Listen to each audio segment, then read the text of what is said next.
All right. We are recording. Awesome. Welcome to episode 138 of the Kraken Pod, a podcast for Seattle Kraken fans, those new and old to hockey and hockey fans looking to have some fun along with you. We try to go into what lies beneath when it comes to everything Seattle Kraken and the NHL. In our Kraken reaction, what can the Kraken do to save the season? Will that mean playoffs? No, I don't think so. But they can make it a productive season if they do a few things. In No Dumb Questions, appropriate question, what's the earliest a team has been eliminated from the playoffs? Plus, our 3 stars of the week. Oh, and by the way, we're recording this right now in the middle of the Edmonton Oilers game on Monday, January 27th. It's 2-1 Kraken going into the second period. Will we get a live recording win against an amazing team? Let's see what happens. Welcome to episode 138 of the Kraken Pod. Let's go. Damn, I blew a tire. right there. You were doing so good, dude. I was holding my breath. I feel like I was going through a tunnel. I was like, I can't jinx this. I was trying not to look at you. I was treating you like a pitcher going into like the 8th inning. I was like, don't look at him. Give him his space, and then you give up a single to lead off the inning. I'm like, fuck that.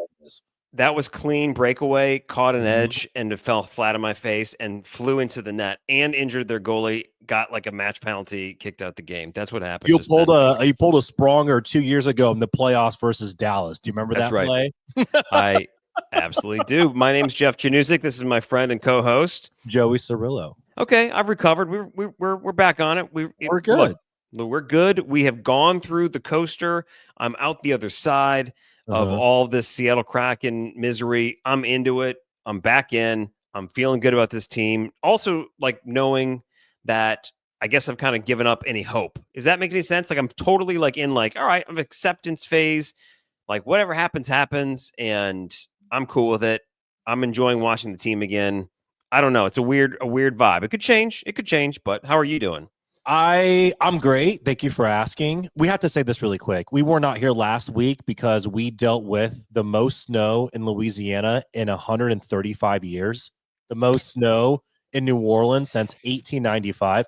I don't want to go into too much detail. I am sure we will talk about it later on, but I had to explain to folks why we didn't record an episode last week.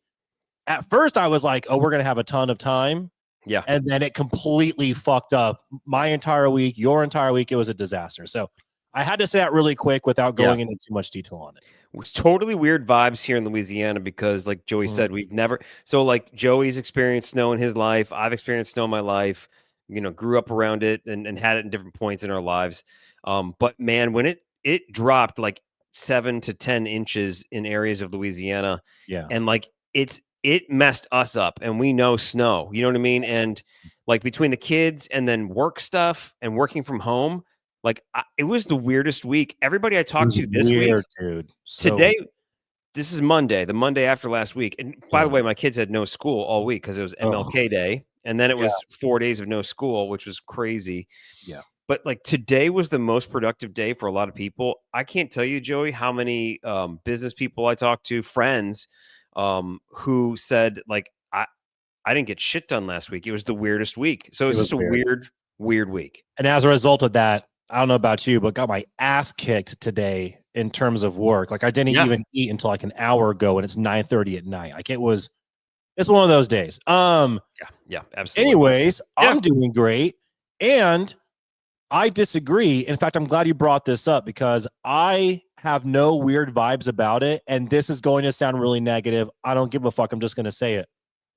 I don't like that people are holding out hope for the Seattle Kraken to make the playoffs this year. And it's legitimately bothering me. Like there are a lot of people that are like doing it as a joke. Like you're clearly having fun with it. You're like, oh shit, look at that. 1.5%. Like, don't call it a comeback.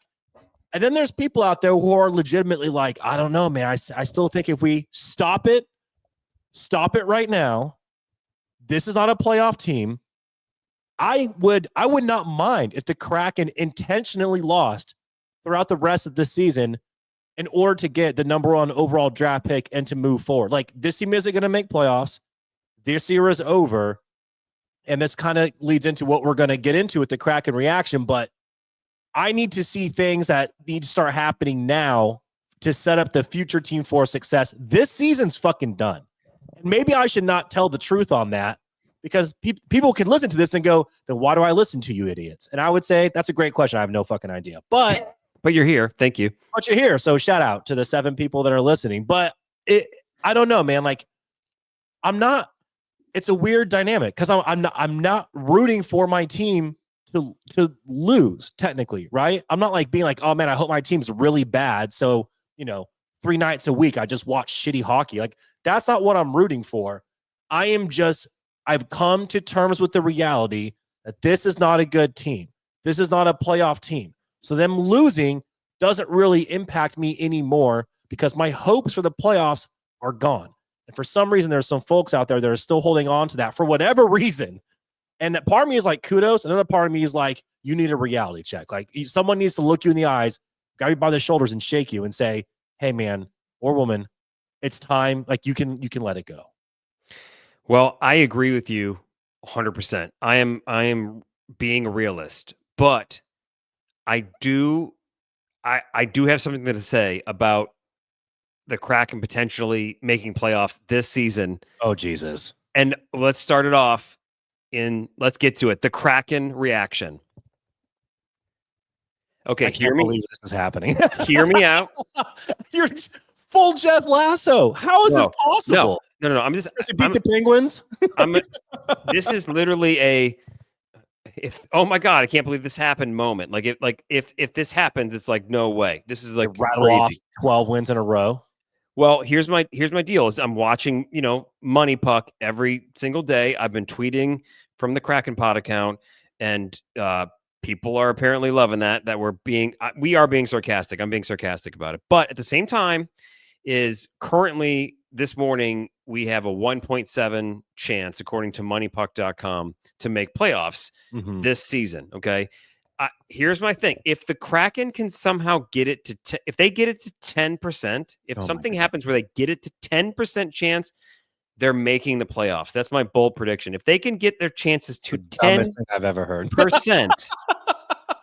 it's going to happen, Joey. Like, this is up there with your Las Vegas take that 2 years later is still getting screenshot. That is going to live with us forever. But no, I love it. Please, by all means, please continue. I'm going to put it on a t-shirt. I think I'm going to put that tweet, the Golden Knights tweet, on a t-shirt. You should.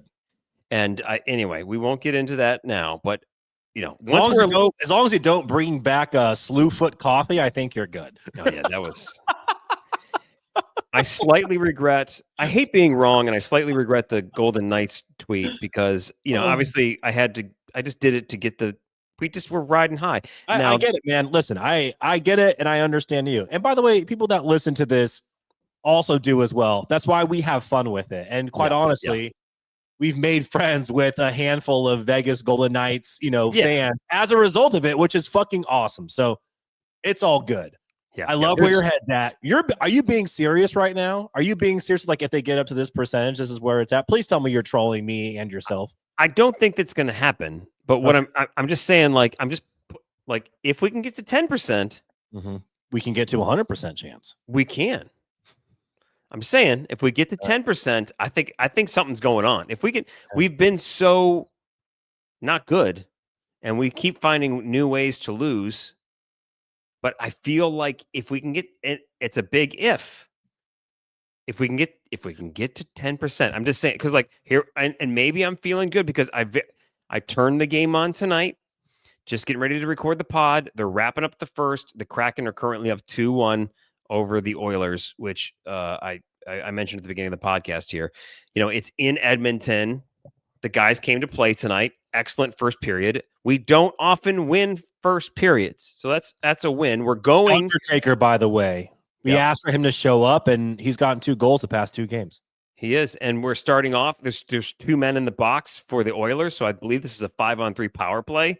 We're getting right back to it. The second period is about to start, so that could be pretty awesome. So please keep me and the rest of the Kraken Pod fam abreast, and people like it when you call the games. I honestly, when you first did it, I was like, this is horrible. This doesn't sound good at all. It's just Jeff saying, oh shit, no, go. Thanks oh a lot. Shit. Okay, yeah. And the feedback was like, "This is great. We need more of this." And I was like, "Great, now I got it." No, I'm just kidding, man. It's all good. No. It's not good. I mean, you're listening to play-by-play from a game that's already over as you're listening to this podcast. So, but like last time we called them dead, and they came back to win against the Blue Jackets. I'm pretty sure that was the last time we recorded a game. I think. Oh, yeah. You know what? And that's what it was. Everyone was loving it because they got to witness the emotions of us going through the game, which is fuck this team. We suck. Here we go again, getting blown out. And then we blink and it's like, dude, what's going on? Like we rode the Kraken coaster in real time. Absolutely. Like that's what happened. Let's get it. Like, and you came up with this premise, so you should probably tee it up. I'm really excited to talk about. So please, by all means, set this up. I'm very excited because again, you and I have not talked about this in advance. I just know the topic that we are talking about. So the theme for this is what can the Kraken do to save the season? And I did mention the 10%, but I do believe the Kraken will not make the playoffs, right? What can they do to save the season? As in, what can they do right now and during the season to plan for the future and make good things happen? So what can they do to save the season? And I will start it off. And you're going to hate me for this because I'm stealing it from you. I have not seen what you've written, but I know exactly what you're going to say, and I totally agree with you. I've already tweeted this out, so it's no surprise. Absolutely, and this is the vibe that I want to go for. What are the little things we can do right now that can be big things for the future? And right now, we need to sign Capo. Wow. Yeah. Did you take that from John Forsland? I don't know. Does he do that? I didn't hear that. No, I just was being facetious. All right. We need to sign Capo to a long-term deal. He seems to have a good fit with the Seattle Kraken. He's grinding. He's playing hard. He's out to prove people wrong. I think he's on the New York Rangers spike tour, and that's benefiting us, which is fantastic. So I will totally take it. Hey, guess who just scored in his first game back for your Edmonton Oilers? It is now 2-2 after Connor McDavid. Oh, it's Mick Crosscheck now. Yep. Hockey McJesus just scored a goal. He's pissed off, and now he's scoring goals. Easy. Nice little boop, boop. Nobody touched him. He just kind of he got his own rebound. He came in, just threw a shot on goal, got his own rebound. It was like ridiculously easy. This is where we fall apart and the Kraken lose the game. I could have scored that goal. Okay. Anyway, so it's 2-2. Let's get it back, boys. Let's go. All right. Back to Capo Jujo, whatever you were saying. Please continue. Love him. I mean, he's awesome. He's doing great things. There's everything to love about him and nothing to not love. I just said the same thing, just in a different way. I love it. So 17 games played with the Seattle Kraken so far this year. 14 points on 4 goals and 10 assists. The guy's averaging almost a point a game. He's been incredibly productive. What's not going to show up in a stat sheet is, I think, his ability to play alongside Matty Beniers, I think, has really unlocked Matty. I've loved seeing this version of Beniers, and you and I have talked about wanting to see more from him and what that would take. And it's been really helpful because earlier in the season when they were tinkering with some things and Beniers was playing alongside of Yanni Gourde, I thought Yanni Gourde was doing a good job of unlocking Matty a little bit, but like the chemistry between him and Kakko, it's just there. It's so clear. Like the first line of those two and Schwartz has been really, really fun to watch. And I have to throw this out there, and I'm not doing a comparison, by the way. I'm mentioning this because this individual just got a contract, and I do agree with you. I think the way that the Seattle Kraken can win this season is by giving a contract to Kakko. But also, I want to talk about some big picture stuff. So it goes beyond the contract. But let me talk about this really fast. Will Borgen, who we clearly traded to the New York Rangers, in order to get Kakko. 1 goal, 2 assists, and 17 games played with the Rangers. But again, they're different. They're different positions. They're different players. I'm not comparing them. He's also 3rd on the team in block shots already with 29, and 5th on the team with hits with 30.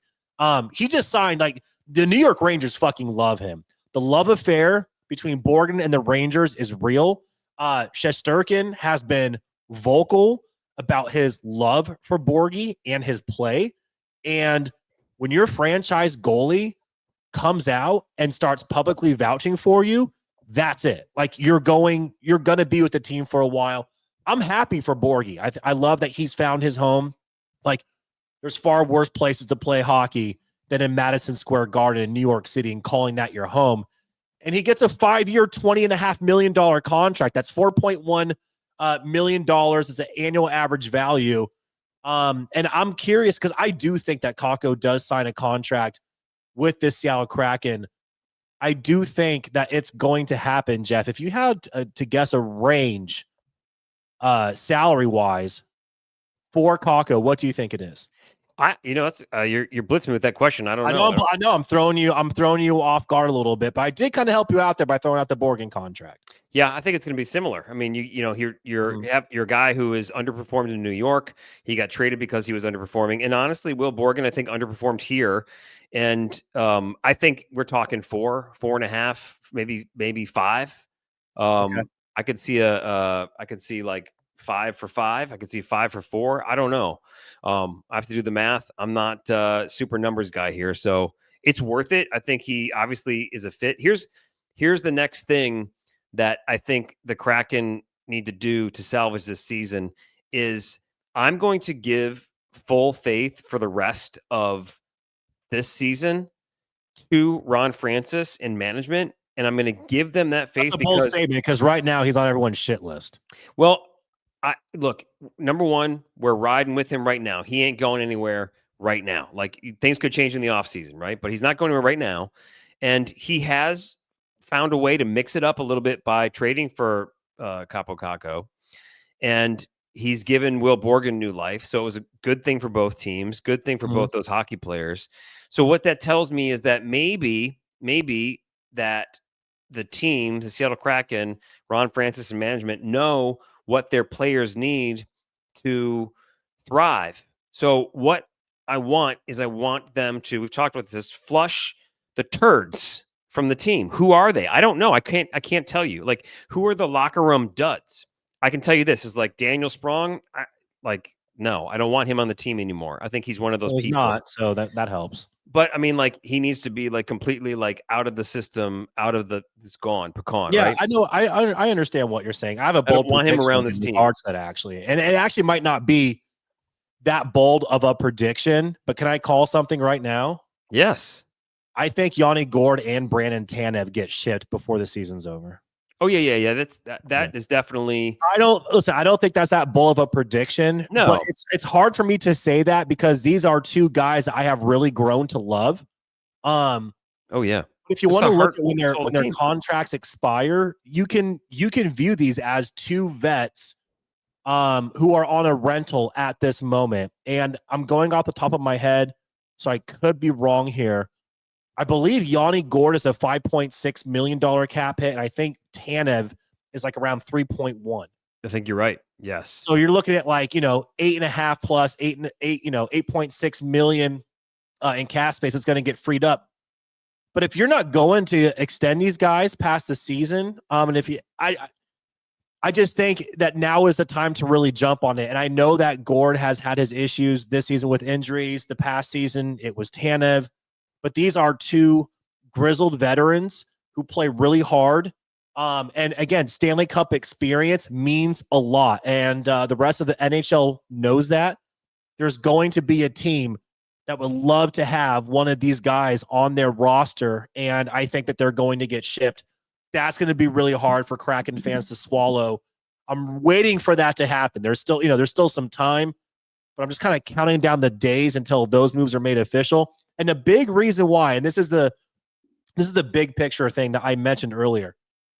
A big reason why I think this is going to happen is that not only does it kind of just make sense if you're looking at contracts and the direction of the team and how the season has gone, etc.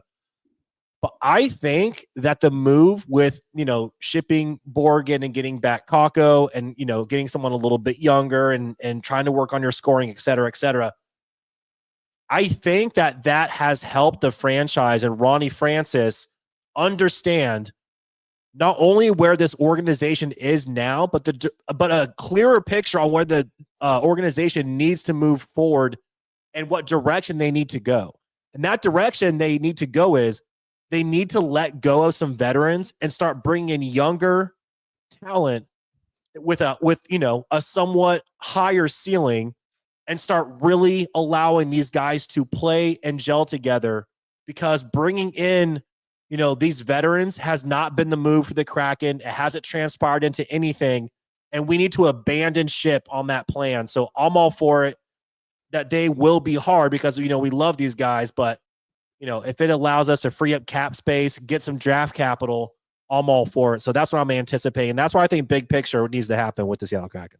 Totally agree with you. I think that, Turbo and Yanni, we're going to get some good returns for them. And ideally, they're going to be good rentals for teams that are going to make a run. And one of those guys could get into a cup because, they're OGs.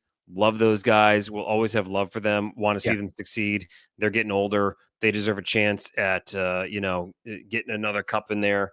And I think that'd be a fantastic thing. So I want to see them thrive, but I want to get some things back. So I think if this season's going to be a win, I think the Kraken need to continue to compile draft picks. They've used a few here and there, so they need to get some back. And then ideally too, we joked around about that 10% thing, which I still believe. But I also want them to get, I really want them to get a top, draft pick. That would be fantastic. I'd rather have that over them sneaking to the playoffs just to get mangled. You know what I mean? So I get it. Yeah. I want to see those young guys come up too. I want to see the Furcus Circus come to town. Oh my God, I'm so fucking ready for the Furcus Circus, dude. I'm so fucking ready for it. Now's the time to start thinking of who's going to come up in those last 10 games of the season to give them a shot and see what they can do and give us a preview for next season. So I wholeheartedly agree. I think we're talking about the same thing, which is let's make sure that we're looking for the right fits for the guys who are long-term players. Matty Beniers, great point about Capo Caco unlocking Matty Beniers. He's been playing great. Shane Wright's playing great. The young guys are there doing their thing. Love the physicality of Hayden is another example of giving these guys John Hayden some ice time. He's got a point tonight, so he's right there doing great. I do think I think getting Ebbs back, I think that's a big part of having him in here. So for this season to be a success, I think the Kraken should get themselves a really good draft pick in this year's draft. I think that they should deal with their vets and get some good collateral for people like Yanni Gord and Brandon Tanev. And I hate to see him go, but I think it's time. And then I want to see these other guys unlocked by having the right chemistry in there, because this management should know these players and know what they need and should be able to see that, hey, you know what? If this kid can get somebody to help him out over here and do this and do that, or have a playmaker here, then everybody else should rise with them. You know what I mean? So, yeah. And I also think that this will be when this because I'm telling you, I think this is what's going to happen. And I think that everything will become crystal clear in terms of the direction. I think that when this does happen, that we can breathe a sigh of relief knowing that the fan base and the organization is on the same page in terms of how to manage this team. We're just not on, we haven't been on the same page. It's been incredibly fucking frustrating. And I think it's time for all of us to look at things and to understand the big picture and to go, okay, we're on the same page now. We all agree this is where we're at. Let's start making moves. Why is your face doing that? What just happened? Did Edmonton just fucking score? No. So here's what's been going on since the Oilers scored in the first minute of the second period. It's still 2-2. Yeah. Never mind.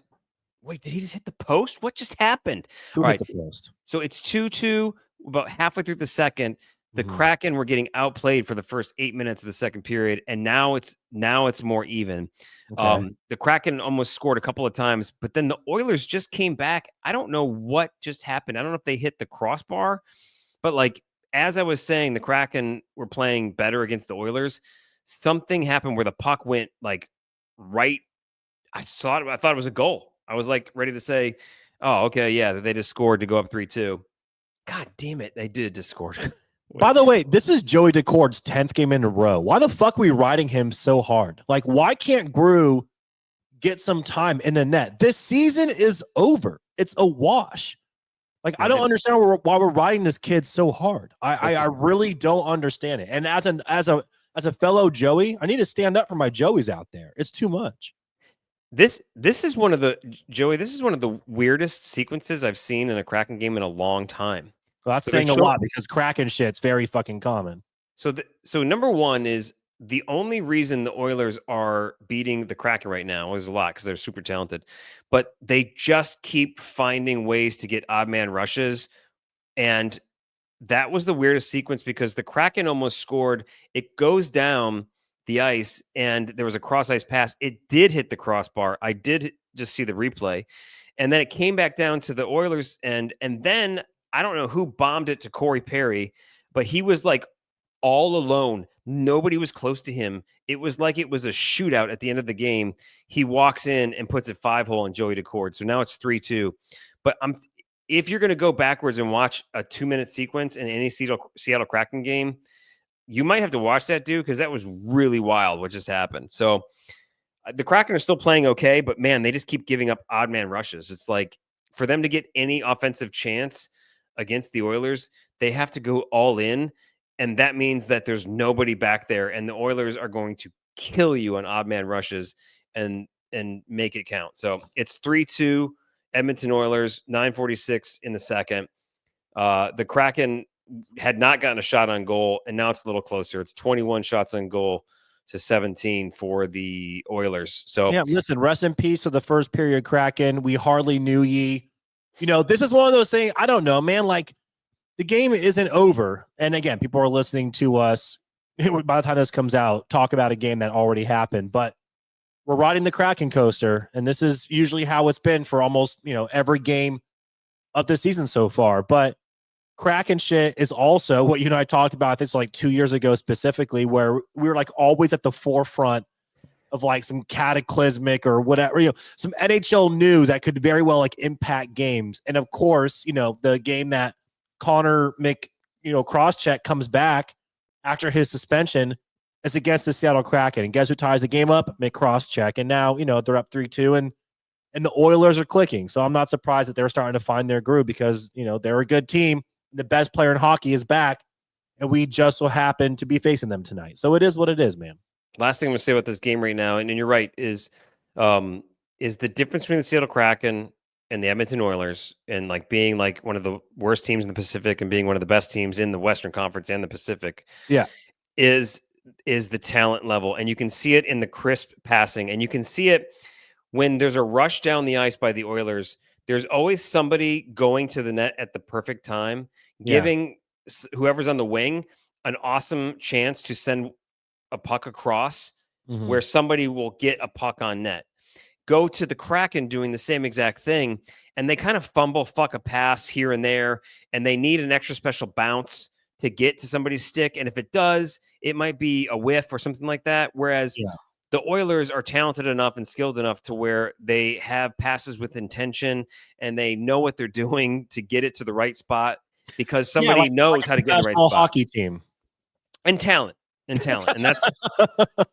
that's what we need because the Seattle Kraken are getting out talented right now. If they were playing another Seattle Kraken team, they'd be killing them. But the Oilers' talent is just thriving. So, okay, all right.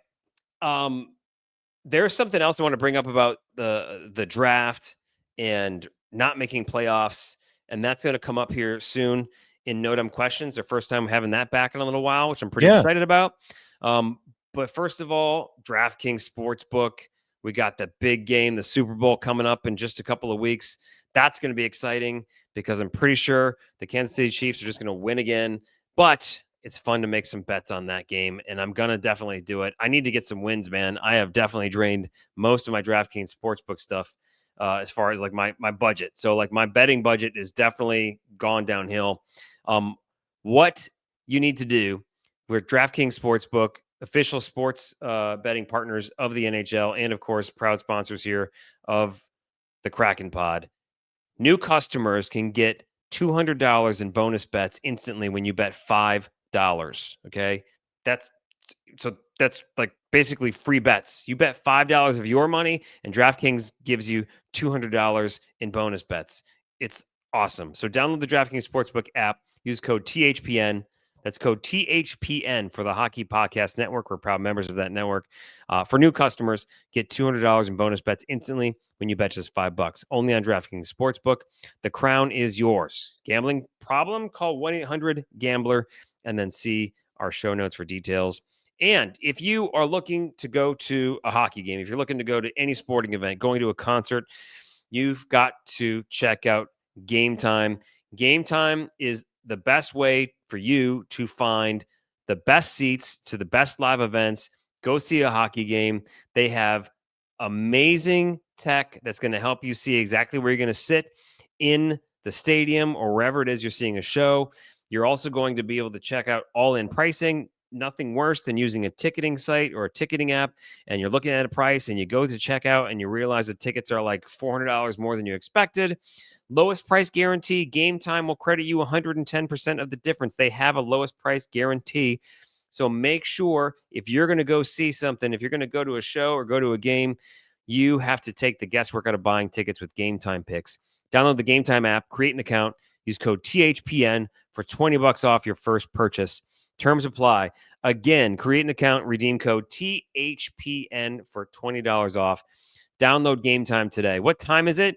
It is game time. And I actually was kind of talking about the snow earlier. Joey and I were talking about the snow. We'll talk more about it. But one thing that I did not miss about the snow was growing up in Michigan. One of the worst things about winter was not the snow, not the ice, dealing with that nonstop. But in Michigan, right, and much like I hear about Seattle, it is a cloudy ass winter. It is gray for like 5 months. The sun does not come out. And I shit you not, okay? I shit you not that we had this snow and the gray skies and the cold, and I automatically went back to sort of like that, that sort of like seasonal, not depression, but like funk for a couple of days. Yeah, I get it. I totally get it. Dude, it's just like I will never take for granted Louisiana and the amount of sun that we get because it's awesome. I love it. And I say all that because, like, no matter where you are in the country, no matter where you are listening to this, you need some help. You need to talk about those feelings. The human mind, it's weird as hell, man. And you should do yourself a favor. Visit betterhelp.com/THPN to get 10% off your first month. BetterHelp is awesome when it comes. I need to talk to somebody. You don't have to make a doctor's appointment. You don't have to go drive somewhere, sit in the parking lot, and then chicken out and drive away, which may or may not have happened to me before. BetterHelp.com/THPN. Get 10% off your first month. That's BetterHelp, HELP.com/THPN. All right. No dumb questions. Joey, do you know what this week's no dumb question is? I don't think I've ever read one before. You normally do this. This week's no dumb question is, what is the earliest a team has been eliminated from the playoffs? Our friend, I don't really know him, but our ex-friend, our Twitter friend, Ace McNasty. I do want to know him because his name's awesome. He sent us a nice message a couple of weeks ago. And here it is. He said, "Hey, Kraken Pod Fam, I hope you both are doing well, especially after the tragedy in NOLA." This was like a couple of weeks, not long after the crazy events in New Orleans. He said, "Sorry I didn't reach out sooner to see if you guys were good." And we are, and I responded to him already, and thank you, Ace McNasty. That's really nice. He said, and at the time, this is where we were too, I was thinking with the Kraken now having a 1% chance making playoffs via money puck, made me curious, what's the earliest an NHL team has been eliminated from the playoffs? 1.5% chance. Love the show. As always, boys, cannot wait for the next episode. Have a good one, gents. And he gave a little, what's up? Yep. Shaka Brat. So, what's the earliest an NHL team in the season has been eliminated from the playoffs? The earliest, and I remember this. I actually got one of these jerseys on the local hockey stores in Detroit discount rack because they were so bad. Yeah. And I got this jersey for like $25. Oh my God. Because I couldn't resist it. And at the time, this was like 1993, $20 now is like $2 million. I mean, like, what's inflation? I mean, hockey jerseys are expensive. This is so anyway, the 1992-93 Ottawa Senators. They were an expansion team. They were eliminated on February 19th. 1993. So by February 19th, They were already eliminated out of the playoffs. They had just played 60 games. At that point, they were 7, 49, and 4. They had 18 points. Now, to put that into perspective, so bad. oh, That's comically bad. it was. I God. mean, so to put that into perspective, the worst team in the NHL right now, Yeah. okay, is the Sharks, Oh, damn. It's not us. and they have 34 points. Oh, So, that's now here it was a different 18 time. points by February 19th is fucking crazy. Look, the early 90s was the transition from like the mouth breathing 80s, 60s, 70s, 80s, and like drinking beer. Yeah. Nobody at all in any sport, by the way, having any sort of muscle tone whatsoever. And the transition was in the early to mid 90s where talent really started to become more the thing, right? So Yes. I say this because the expansion team, Ottawa Senators in 92, 93 were just, it was like if they had gone to the local rink and just got some guys to play in the NHL.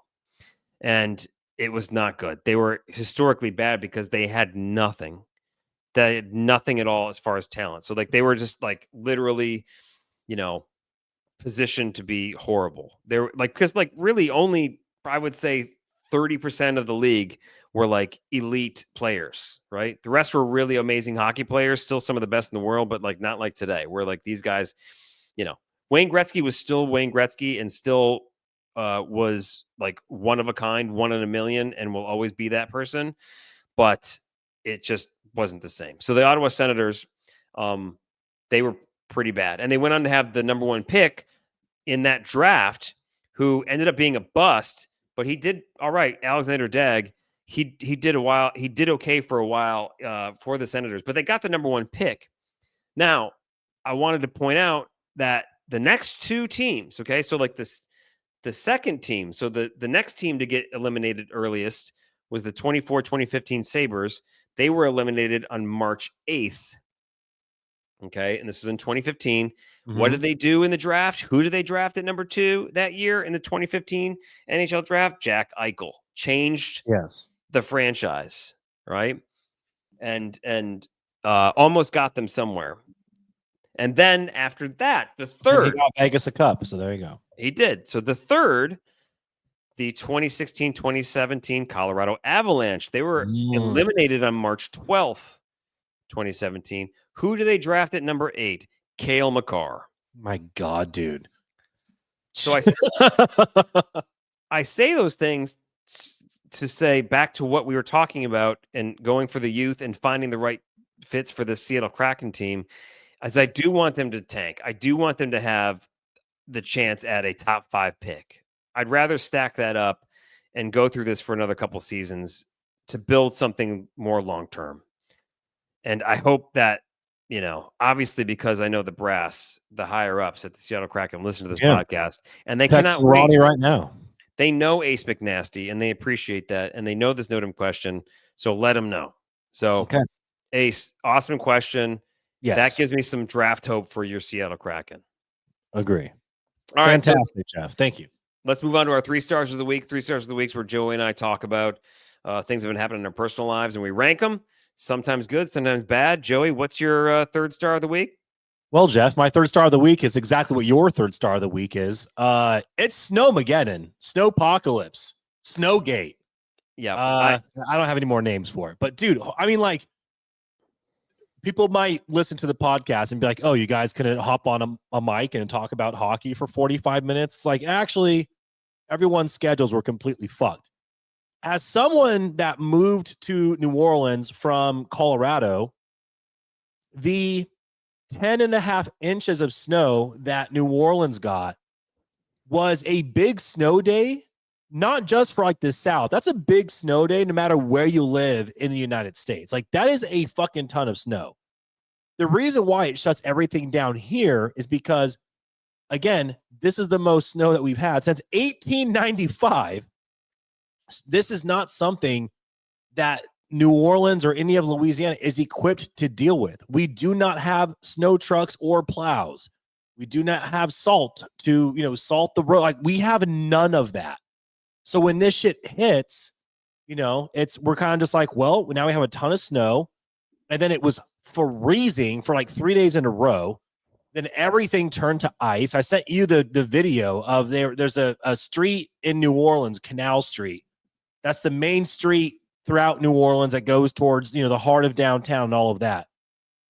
Palm trees line Canal Street, and Canal Street was frozen over so much that people were ice skating on Canal Street. How jealous are you of those people? Not only ice skating, they were playing hockey. Playing hockey in New Orleans on Canal Street. It's fucking crazy. Which was awesome because it went viral in several different ways. Yeah. And there is a local hockey scene here. There's a bunch of guys that play hockey. They play like, roller hockey outside, but they also go travel to play in tournaments. There's a New Orleans tournament travel team. Just made a bunch of dudes. Like, it's just rec hockey, but so there is a hockey scene here. So I was really happy to see that the hockey was getting some exposure. Yeah, me too. I was very jealous, dude. I was so jealous that I told my wife, I was like, honey, I might flood the backyard.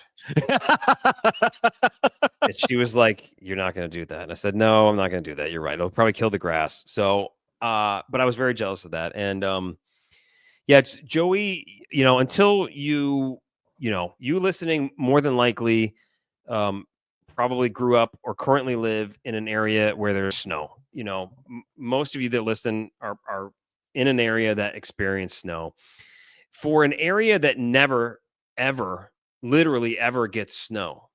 Okay. The last time we had snow was like a slight dusting in 2018. Slight dusting. Yeah. It was like you could kind of see it trying to fall down. You're like, wait, is that snow maybe? Yeah. And then the like last snowfall was like, I think, an inch or two in 2008. Now, to get 10 inches of snow in an area that doesn't get snow, it was insane. Now, it was fucking crazy. It did remind me is that, like at home, growing up in Michigan, my favorite day of a snowstorm is the day that it storms. And we got lucky because it didn't happen overnight. It happened during the entire day. So it was cool to see all day with crazy winds too. The wind was brutal. So I woke up, the kids ran in our room like it was Christmas morning because they hadn't seen snow. So I was so excited for them.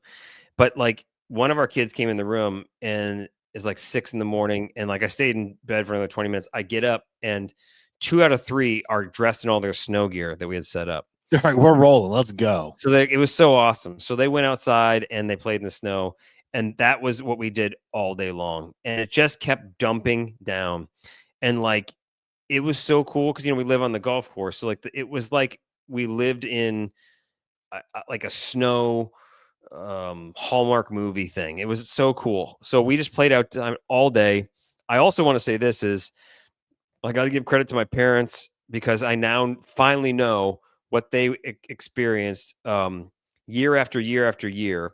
And I only had to deal with it for like basically 2 days, which is the pain of dealing with your kids playing in the snow, getting wet, getting all their snow stuff off, drying it off, for them to want to get dressed an hour and a half later, and then repeat that for 3 days. Yeah. And that's a pain in the ass. I bet. That is a bitch. I have never, and so like my parents and parents in the North do that all the time. So God bless you parents that do that. It was just phenomenal. So yeah, I give parents a lot of credit. I actually had a meeting today, and my director has a family, has 2 kids. And I was like, how was it? And he was like, it was great. And then by the end of it, we all wanted to murder each other. And I was like, yeah, that sounds right. And he was like, we're stuck in a house. The kids are going nuts. Yeah. I'm tired of dealing with it. He's like, you just want to like rip your hair out. I'm like, yeah, that sounds right. There was a lot of great moments. The low moment was, and I don't know if you can see this or not, but like I got a little cut right here on my nose. You can see that little mark. Nothing happened to you.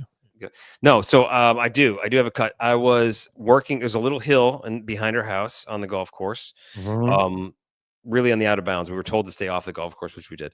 But I'm working on this little sledding hill, and like my son and my daughters and like some of their friends and some of their dads were out there, and I was on my hands and knees, kind of getting the snow packed down for the sledding hill that we were on, and the kids were throwing snowballs.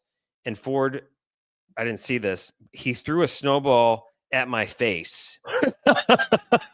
So like, established athlete, by the way. This is like Wes Welker coming in hot, dude. So imagine like, thank you for that. Imagine that you're like on all fours searching for your contact lens, and then you get hit full force with like an icy snowball, not like a powdery snowball. This was like day 2. Yeah, he packed it. He's like, here comes a fucking baseball to the dome. So there was a record scratch moment where I was like, amongst like 7 or 8 people who were out there, I was like, Ford William, wow, you just hit me in the face. Oh my God, watch out. And then it was like 6 seconds of silence. Everybody stopped. Yeah. And I got up and I was like, I'm sorry about that. I'm sorry about that. Like, when you get hit in the face with a snowball, plus you're a dad who's frustrated with your kid, it was just like, it was a moment. I'm lucky I didn't like drop F-bombs out there. So that was like my low point. I'm surprised you didn't pack up on yourself and be like, you want to go? And then just start hailing. You know what I'm saying? Just start dropping bombs on them. I had to act cool. I had like after that moment, I was like, oh yeah, sorry about that, guys. Sorry, just so surprised by that super weak throw. Definitely did not hurt me. I do not beat my children behind closed doors. Yeah. Come on, that's all I was thinking. Is like, God dang it! Now they think that I get inside the house. I'm on a lift.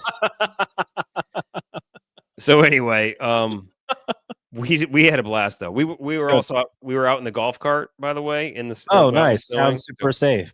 It totally was. Yeah.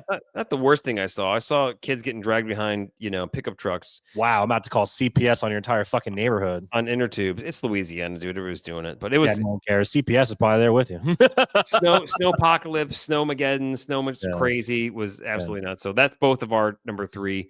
Yeah. My number 2, I'll go number 2. I'll say number 2. Please do. Yeah. My wife and I were watching Landman. Landman. Mm-hmm. Was that on your list? I can't remember. I've heard of it though. Yeah. So Landman is on Paramount Plus. We signed up for that. By the way, I did inventory. Do inventory. All of your apps, and the one you sign up for is Paramount Plus, dude. You just revoked the friend card.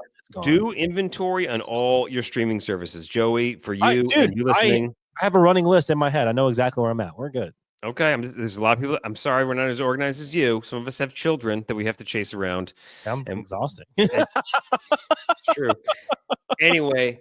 Landman with Billy Bob Thornton is great. He's Billy Bob Thornton in everything, and this is just him as a guy who works for an oil company and has to do all the things. It's awesome. It's all the actors and actresses in this show are great. All the characters, great character show. It can be super intense. It can be super funny. Sometimes there's a lot of light moments. Sometimes there's heavy moments. It's a really well done show. It's another, what's his name? Tyler Davidson, who's like done all the, I think Yellowstones and all that sort of stuff. I don't think that's his name, but I know who you're talking about. Tyler McGillicuddy or something like that. That's probably not his name either. Now you're just literally making up people. Anyway, Landman, that's a show recommendation I've got. Love it. What's your second star? This is random, but I'm going pop culture. I've just been fascinated with how this has been unfolding. My second star is the drama between Blake Lively, Ryan Reynolds, and Justin Baldoni. Have you caught any of this on like TikTok? So now, kind of, but like, isn't this like where Blake Lively was getting blasted by? Apparently, she's a capital C. Like it's bad, like bad. Ryan Reynolds, who everyone loves, is apparently also a capital C. And it's not going well for either of them because this guy, Justin Baldoni, is like, oh, you want to try to ruin my career? How about I just release all these text messages and voice notes and actual scenes where you're filming and you and I are just talking? Like, it's really bad. So if anyone, I don't know if you pay attention to it, but it's like, I just love pop culture. Yeah. And so moments like this, I find very, very, very fascinating. So he was the director of a film called It Ends With Us. He hired Blake Lively to be his co-star in the movie. Love interest, the whole deal. Movie comes out, whatever, and then all these rumors start surfacing. Basically, I'm trying like, how can I shorten this? She basically went out of her way to completely take over and almost tank and then like threatened to like ruin this entire movie that, by the way, he completely created, has worked like 5 years of his life on like into this project because it was such a big deal for him to do. And she had like insane demands. If they didn't meet her demands, she would like threaten to basically just not show up. She would threaten to tank the movie. It came out that her and Ryan Reynolds, who he's not involved with the movie at all, he's just her husband, he started doing rewrites on the script where it's like, wait, what? Like all this crazy shit starts going down. Now there's footage that has come out from Ryan Reynolds as Deadpool from the Deadpool and Wolverine movie where he's mocking Justin Baldoni in like cutscenes. He's like, oh, look at me. I fucking no. And he's clearly talking about Justin Baldoni. Like it's very petty, all this shit. And when the movie premiered, this is one example out of like hundreds. When the movie premiered, like Lively and Ryan Reynolds are like walking the red carpet. She like forbid his family to like be there because she wanted to be in the limelight. So him and his literal family and his family were in a literal basement watching the premiere of a movie that he wrote and directed and starred in and had worked on for 5 years of his life. So all this stuff started coming out. She was like talking shit on him. She even started like alluding to Ryan Reynolds and her best friend Taylor Swift as her dragons. She's like, I don't know if you've seen Game of Thrones, but I'm basically like Daenerys and I have my dragon, so don't fuck with me. Like she's literally saying things like that. And by the way, all of this has been recorded and documented. So he finally said, fuck this shit. These people are insane. And I'm suing them to the tune of $400 million. And so they've tried to like counter it. And he came out with like 180 page, whatever, like a suit file to the courts that has been made public where he has dropped everything from text messages to video footage, voicemails. I mean, like they're fucked. And it just looks really, really, really bad. And I just find it fascinating. And also it makes me be like, oh, Hollywood's all bullshit. And most people involved in it kind of fucking suck. You know, I like Ryan Reynolds, and that sucks to hear. It does suck to hear, man, because there's a lot of bad stuff coming out about him. The stuff that you watch of him doing like Deadpool Wolverine's really petty. It's like really lame shit. Where you're like, wait, what? What are you doing, dude? I was gonna say this is I'm not a big fan of Deadpool, and I like superhero stuff. The Deadpool character, I just don't know why. It's like it's overkill for me. I don't know. No, I get it. I totally get it. The whole shtick, right? Which is a lot of the characters that he plays. So yes, exactly. So I was intrigued by this, so I started looking up some different things, and I found like trending stuff on Twitter, and I thought it was funny as TJ Miller was like Yes, he's like he was really mean to me, and then people were tweeting like, we actually, we like Ryan Reynolds more now because you're a literal rapist." So that's great. But as I'm scrolling through this, the one thing that stood out to me that I thought was cool, pop culture, is that they're apparently making a Lost Boys Broadway musical. Nice. So anyway, Lost Boys, you know what I'm talking about? Vaguely, but yes. The Kiefer Sutherland 80s movie, The Vampire Lost. Yeah, dude, I've seen it. It's just been a hot minute. I wasn't 20 when it came out. It's like, come on, dude. I was 8. Son of a bitch. Okay. Anyways, I just find pop culture stuff fascinating. So that's why. And TikTok is all over it. People are just on there, just blowing up into followers, just literally talking about this. It's fantastic. It is going into the third period. It's the intermission, and it's still 3-2 Oilers. Cool. So let's see what happens. All right. Your first star. First star is dry January came to an end. I knew you'd cave, dude. I fucking knew it. Well, here's the deal. Snowmageddon happened, and you're like, I'm going insane. I had a martini.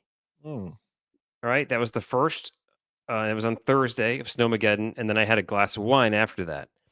Well, if you're gonna give up, just go all in. Just wait till the kids go to sleep and crush a 12-pack. Like, come on, man. Well, that's basically the equivalent of that. That's what we did. We had some friends over and from the neighborhood, and I gotta tell you, dude, I felt like garbage the next day. That was like after going for basically 25 days, and then doing that. And who would have thought that poisoning your body makes you feel like shit?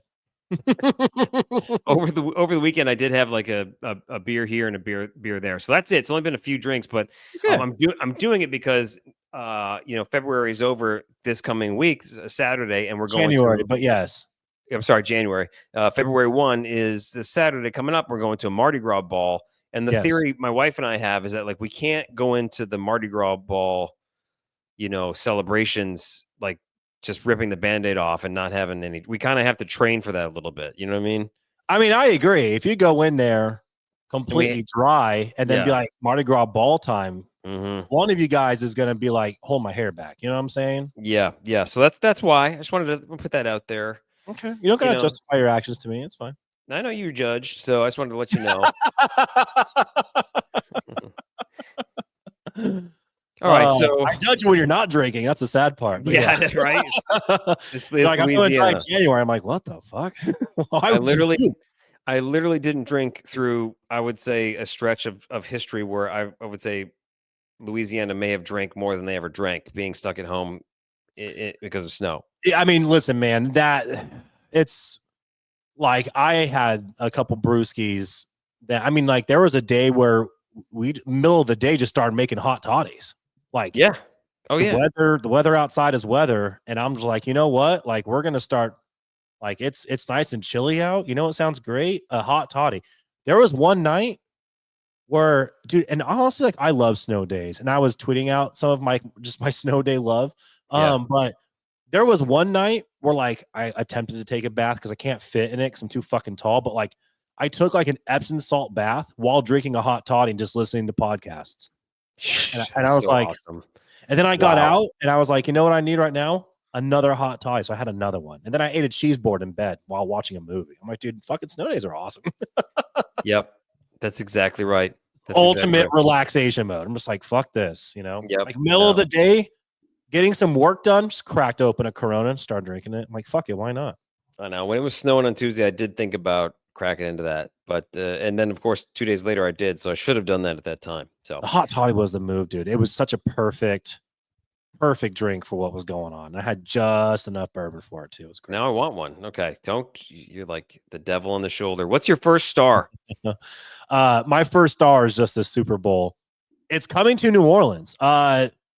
13 days from today or tonight, which is, Monday, January 27th. The Super Bowl will be played in New Orleans. Eagles versus Chiefs. Who you got?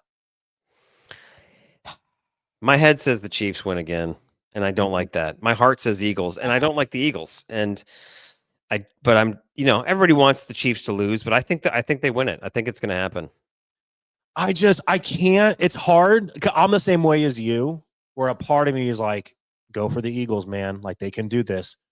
And then I'm like, dude, you've been burned how many times by going against Patrick Mahomes? Mm-hmm. And it doesn't work. It doesn't fucking work. And I thought the Bills had it. I thought they had it yesterday. I was like, this is their year. This is when they can do it.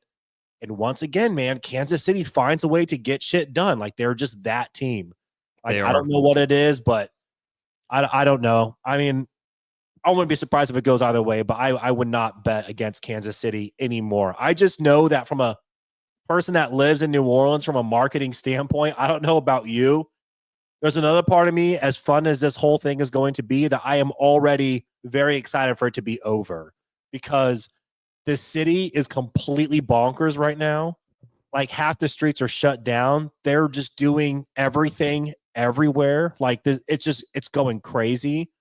And as someone that works in hospitality, there's like 8 million promotions that you have going on at all times, and it's still not enough. And I'm just ready for the Super Bowl to come and then go because holy shit, man, it's so much. And then once that's gone, then we can focus on, I don't know, Mardi Gras. Which we're also in the middle of right now. Like it's carnival right now. So there's just a lot happening. There is a lot happening. And with the Super Bowl, the one thing that I have been seeing today, now that we know the matchup, is the hockey world seems to be uniting with the Philadelphia Eagles because of the Gaudreaus. And apparently those guys were huge Eagles fans. Oh, dude, so I've been seeing some cool stuff going on with them. Seeing some photos of Johnny and his brother with the Eagles jerseys on. So, for many reasons, I want the Eagles to win, and I hope that happens. Now, I will say, as far as New Orleans goes, it's pretty neat. the last time the Super Bowl was in New Orleans was like 2014, and I just moved here, and I really didn't see the buildup. It's kind of cool to see the buildup of everything that's happening here. It is cool. There's some really, really cool stuff going on. Do you have a favorite thing that you've enjoyed the city's doing? Well, they're fixing streets and they're taking care of, even if they're just putting band-aids on things, at least they're doing some things, which is great.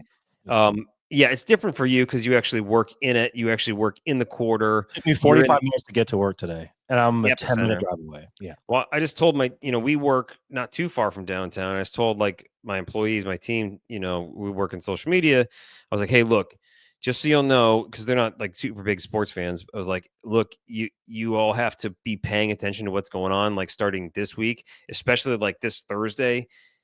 Because starting this Thursday, that's when like all the celebrities will start getting here. All the Yes. teams will be here this weekend. Yes. And then Super Bowl week's going to be nuts. So like be listening on social media, be paying attention to what's going on. Like you're going to hear about like cool events, like start asking clients, what are they doing for the Super Bowl? Does anybody have anything cool for the Super Bowl? So like today was the day where we really started thinking about how neat it's going to be, how insane it's going to be. With all the things going on. Like, and I also too, like I'm already talked to my wife about this. I might want to bring Ford down to the city to go some of the free events, like the fan experience, that sort of thing. So yeah. Do you know of anything cool going on? Can you get me into the Super Bowl? Do you have any famous people coming to your restaurants that you can give me a secret text message for? Like, can you hook me up with some inside information?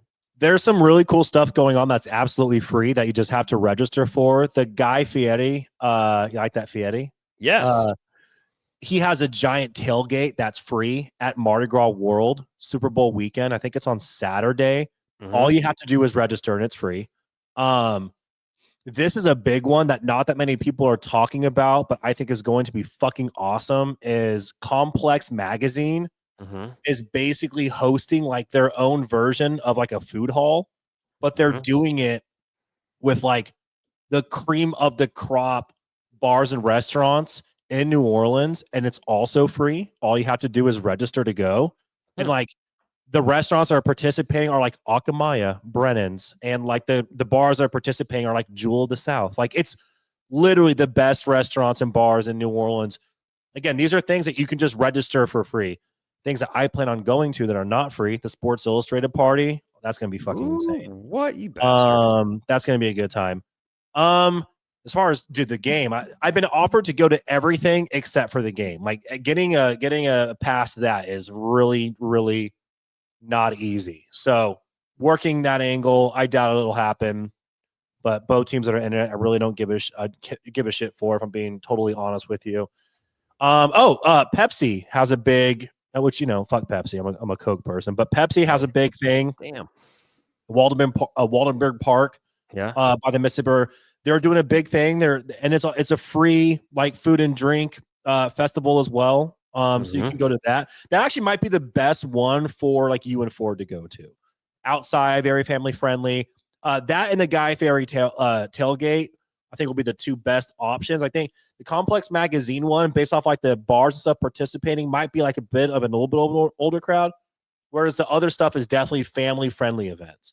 But the Pepsi thing and the Guy Fieri tailgate, register and go, man. It's going to be a ton of people, free food, people walking around, having a good old time. So there'll be some really cool stuff going on. That's awesome information, dude. That's like really cool info that I didn't know about. So thank you for being like the tour guide. Dude, you want to hear? No problem, man. You want to hear my favorite thing that no one's fucking talking about that I love? What? So, and now this has turned to like a New Orleans podcast. So everyone listening, awesome. Sorry, I'm not sorry. Across from the Home Depot here, where they have like the food truck parking lot? Yeah. Well, you know what it looked like before, right? Where it was like a rundown looking piece of shit. I mean, they were literally just 3 food trucks parked underneath the interstate. That was it, because it's New Orleans. Yep. They have completely taken over that space. They have painted the entire fucking underpass of that whole fucking area, including like the pillars going up to the interstate and the interstate itself. It looks fucking gorgeous. And then they repaved and laid gravel all across there. So now across from Home Depot is like this beautiful, like new landscape of like all these vibrant colors. and they're building out this badass food truck parking lot that like New Orleans has never had. And it's also one of those things that the city will have forever. So I'm super excited about that because before it just looked like really ugly and kind of sketchy. Like I've gone over there and gotten tacos and it's fine, but I can see why a family would look at that and be like, yeah, I don't want to go under the interstate and like try to get some food real quick. Yep. But it looks fucking awesome, man. You should look at like photos of what they've done. They hired a local artist. That actually might be the same woman that did the mural for the official Super Bowl logo for this year. But dude, they painted the pillars going up to the interstate and the interstate itself underneath. Like it's usually like all dirty and nasty looking. It's now this like beautiful landscape. So it's really cool. That's awesome. I've gotten tacos of that truck before. Yeah. I know exactly what you're talking about. It's just Jackson Square. They're doing a giant light show on the cathedral at night too. They're testing that out tonight. So they were testing it out tonight. So there's going to be all sorts of shit going on, man. That's cool. And you definitely need to go check it all out. And yeah, go to the Pepsi thing or the Guy Fieri thing. That you and Ford will have a blast there. And it's all free. It's all free stuff. I met Guy. Did I tell you that? Ever tell you that story? I believe that. That. Totally met him. And I was actually we went to, when I was doing radio in Cincinnati, and I would say this because we were on the radio and he was coming to town. We got invited to go. We were there. We were like extras in this episode at Blue Ash Chili in Cincinnati, which is like a diner, right? And they do the Cincinnati chili thing. Anyway, like we went and interviewed him, and we were in the kitchen, and nobody else was in the kitchen. We were just interviewing him, talking to him like just with the recorder, and we shut it off. And he talked to us for like 5 minutes after that.